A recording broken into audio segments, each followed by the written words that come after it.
ஓம் சாய்ராம், ஜெய் சாய்ராம். என் அன்பு குழந்தையே, உன்னை தேடி ஒரு நல்ல செய்தி விரைவிலேயே வரும்.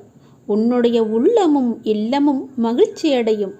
இந்த அப்பாவின் வாக்கு தவறுவதே கிடையாது. ஐயனே, கண் திறந்து பாரப்பா, வாழ்வின் ஒவ்வொரு கணமும் உன்னையே நினைக்கின்றேன். என் கால்கள் உங்களுடன் நடக்க வந்தது, என் கண்கள் உன்னை காணவே கிடைத்தது. இந்த பிறவியிலேயே உனக்காக உண்டானது.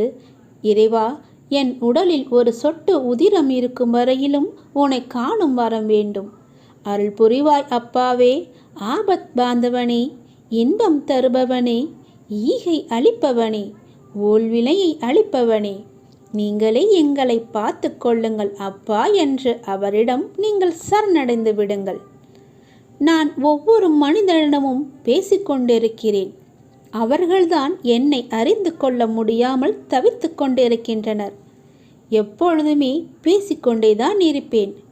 நான் யாரிடம் பேசினேன் என்பது அல்ல கேள்வி. யார் யாரெல்லாம் நான் பேசியதை கவனித்தார்கள் என்பதுதான் என்னுடைய கேள்வி. நீங்கள் என் பேச்சை கவனித்தீர்களா? இல்லை, இந்த காதில் வாங்கி அந்த காதில் விட்டீர்களா என்று நீங்களே கொஞ்சம் யோசித்து பாருங்கள். என் பேச்சை கேட்டிருந்தால் இப்படி இன்று இது ஆகியிருக்காது. உங்களோடு தொடர்பு கொள்ள இந்த பரந்த அண்டம், இந்த பிரபஞ்சம் முழுவதுமே நான் இயங்கிக் கொண்டிருக்கிறேன். ஆகவே இனிமேலாவது நான் பேசுவதை கவனமாக கேளுங்கள். போகிற போக்கில் நீங்கள் போக வேண்டாம். வாழ்க்கையில் கவலைகள் நிரம்பி துவண்டுவிடும் தருணத்தில் உன்னுடன் யாரும் இல்லையே என நினைத்து நீ கலங்காதே. யார் இல்லாவிட்டாலும் என்ன, உன்னை படைத்த உன் சிவன் சாய்ராம் உன்னுடன் இருக்கிறான் என்பதை நினைத்து நீ மகிழ்ச்சி கொள். பிச்சை எடுக்கும் நிலை வந்தாலும் சிவனையும் சாய்ராம் என நினை. நீ எப்போது வேண்டுமானாலும் வாழ்வில் நிச்சயமாகவே உயரலாம். நல்லதையே நினைத்துப்பார், நல்லதையே செய்து பார். உங்கள் வாழ்க்கையில் நல்ல திசையை நோக்கி செல்லவில்லை, நல்ல திசை என் கண்களுக்கு புடப்படவில்லை என்றால் நீங்கள் செய்ய வேண்டியது ஒன்றுதான். உங்கள் இரு கண்களையும் இறுக்கமாக மூடிக்கொண்டு அப்பாவின் பெயரை சொல்லுங்கள். நீங்கள் என் கையை பிடிக்கும்போது எதுவுமே தவறாக நடக்காது. கண்களை மூடி எனக்கு முன்னால் அமர்ந்து என்னுடைய நாமத்தை சொல்லிக்கொண்டே வாருங்கள். உங்களுக்கு துணையாக நான் உன் கையை பிடித்து அழைத்து கொண்டு போவது உங்களுக்கு தெரியும். நீ எதை நோக்கி நீ பயணப்பட வேண்டும் என்று நினைக்கிறாயோ அதை நோக்கி நானே என் கையை பிடித்து அழைத்து கொண்டு செல்வேன். நீ கவலைப்படாமல் இரு. இனிமேல் உனக்கு எல்லாமே ஏற்றமாகத்தான் இருக்கப் போகிறது. நான் உன் கையை இறுக்கமாகவே பிடித்து கொள்கிறேன். நீ என்னை விட்டு விடாதே. நீயும் என்னை இறுக்க பிடித்துக்கொள். உனக்கு துணை நான் தான். வாழ்வில் உனக்கான தேடல் நிச்சயம் கிடைக்கும். அதற்காக உன்னுடனே நான் துணை நிற்பேன். நீ எதற்குமே கலங்காதே. உன் தேடல் எதுவோ அதை நோக்கி நீ பயணப்பட்டு கொண்டே இரு. என் துணை நிச்சயமாக உனக்கு இருக்கும். உன் கண்ணில் வடியும் கண்ணீரை துடைக்க நானே வருவேன். நானே உனக்கு துணையாக இருப்பேன். நீங்கள் சற்று திரும்பி பாருங்கள். உங்களை கஷ்டப்படுத்திய நாட்கள் எல்லாம் கற்றுக் கொடுத்த நாட்கள் என்று உங்களுக்கே தெரிய வரும். அத்தகைய அனுபவங்களை சேகரித்து வையுங்கள். இனி வரும் நாட்களில் எச்சரிக்கையோடு செயல்பட அதுவே உங்களுக்கு உதவியாக இருக்கும்.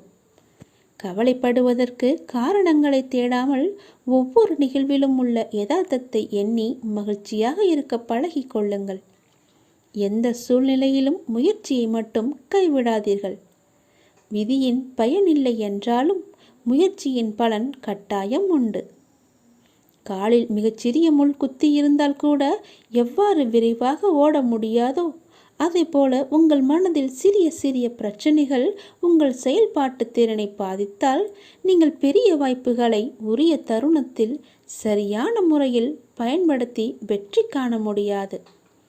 எனவே சிறு பிரச்சனைகளுக்கு முக்கியத்துவம் தராமல் அப்பிரச்சனைகளுக்கு உடனுக்குடன் தீர்வு கண்டு நமது மனதை மிகவும் அமைதியான முறையில் வைத்துக்கொள்வது நமக்கு விரைவிலேயே வெற்றியை ஈட்டி தரும். வாழ்க்கை முடிவற்ற சாத்தியங்கள் நிறைந்தது. நன்மைகளை அறுவடை செய்ய சரியான நேரத்தில் சரியானதை செய்யுங்கள். கடும் உழைப்பு என்பது ஒரு சந்தோஷம். அதை செய்து கொண்டே இருக்க வேண்டும். வெகு நிச்சயமாய் ஏதோ ஒரு கணத்தில் அந்த கிரீடத்தை தலையில் வைக்கும். அந்த கணம் யாருக்கும் கிரீடம் என்று தெரியாது. ஆனால் உழைப்பவர்களுக்கு கிரீடம் நிச்சயமாகவே உண்டு. ஒருபோதும் உழைப்பவர் தோற்று போக மாட்டார். உழைப்பவருக்கே உழைப்பின் அருமை தெரியும். ஆகவே உழைப்பதை ஒரு வைராக்கியமாக கொண்டு உழைத்து வெற்றி பெற்று நீங்கள் வாழுங்கள். இந்த அப்பாவின் துணை உங்களுக்கு எப்போதுமே இருக்கும். என் அனுக்கிரகத்தால் இந்த பிறவியில் என்னை நீ ஆராதித்து கொண்டிருக்கிறாய்.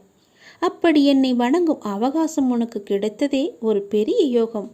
நீ இப்பிறவிக்கு சாட்சி. நான் உன் பூர்வ ஜென்மங்கள் அனைத்திற்குமே சாட்சியாக இருப்பேன்.